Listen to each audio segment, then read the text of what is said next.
A battle for leadership has once again seen one group of refugees rather expelling another from the tent that they've been living in since the hard COVID-19 lockdown back in 2020.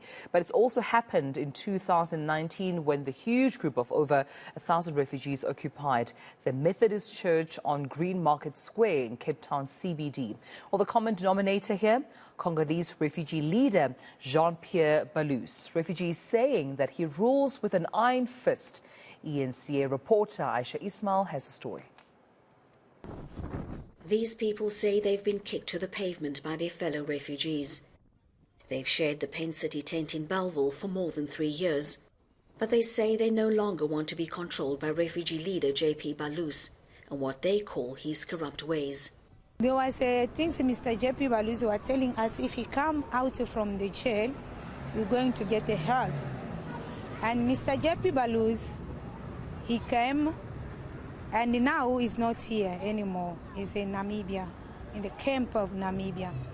The time we start to know the things that Mr. J.P. Balous was happening about the money laundering, to collect money from the people, and the time we know the truth, we want to expose the things about Mr. J.P. what was doing.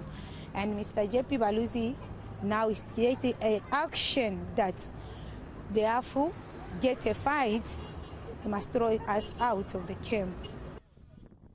They claim they were being charged to fill in forms which Balous and his followers made them believe would help them get assistance from the UNHCR. We pay 100 rand each for that interview.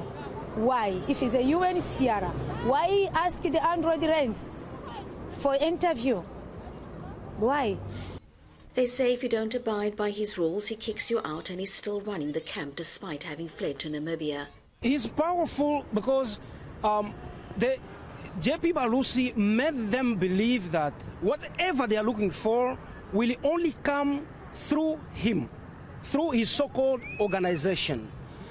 J.P. Balous doesn't want this camp to disappear or this situation to finish because he's making money through these people, through their ignorance.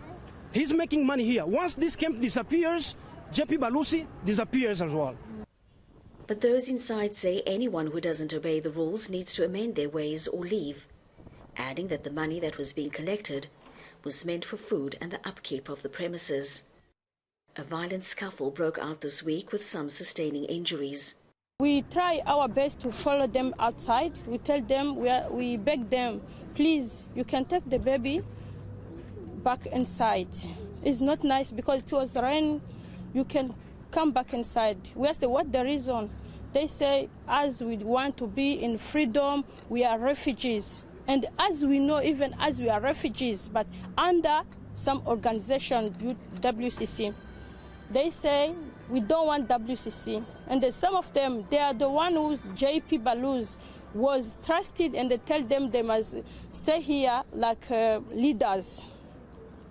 The time they go outside, they are saying, as we are tired to be under WCC, because J.P. and his wife eating the money.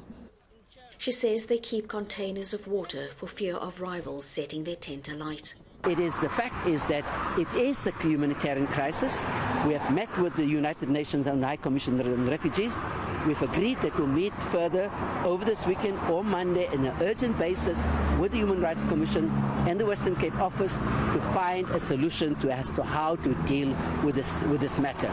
They've been talking about mediation, but we also know that in this case, I must tell you, I'm not hopeful about mediation because there's almost like a cult activity in that area with people from outside the country ruling that tent.